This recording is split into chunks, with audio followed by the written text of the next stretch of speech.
दररोज हजारो शाळकरी मुलांसह प्रवाशांची रेलचेल असणाऱ्या धडगाव येथील नवीन बांधकाम केलेल्या बसस्थानकाची अवस्था अत्यंत भयावह झाली आहे।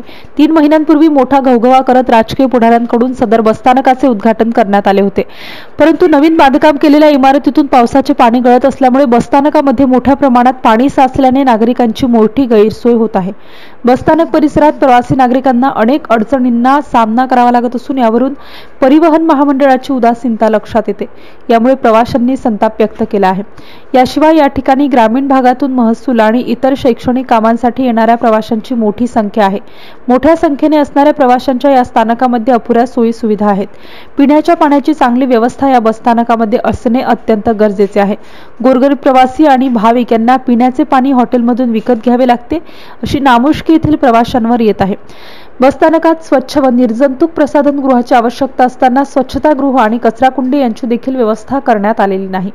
या नवीन बसस्थानकाला अस्वच्छतेचा विळखा बसला असून दर्शनी बाजूस प्रवेशद्वारासमोर मोठ्या प्रमाणात घाण कचरा पडलेला आहे।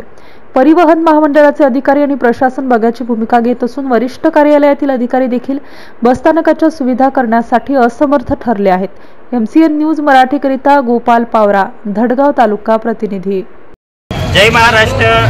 आज मनसेच्या पदाधिकाऱ्यांनी या ठिकाणी धडगाव बसस्थानकची पाहणी केली असता या ठिकाणी इमारतीचे अत्यंत निकृष्ट दर्जाचे काम झालेलं आहे। इमारतीला पाण्याची गळती होत आहे व येथील प्रवाशांना, शाळकरी विद्यार्थी असेल यांना शौचालयाची व्यवस्था नाही। तरी येणाऱ्या 10-15 दिवसामध्ये जर या गोष्टींकडे लक्ष प्रशासनाने दिलं नसेल तर महाराष्ट्र नवनिर्माण सेनेकडून चक्का जाम आंदोलन करण्यात येईल।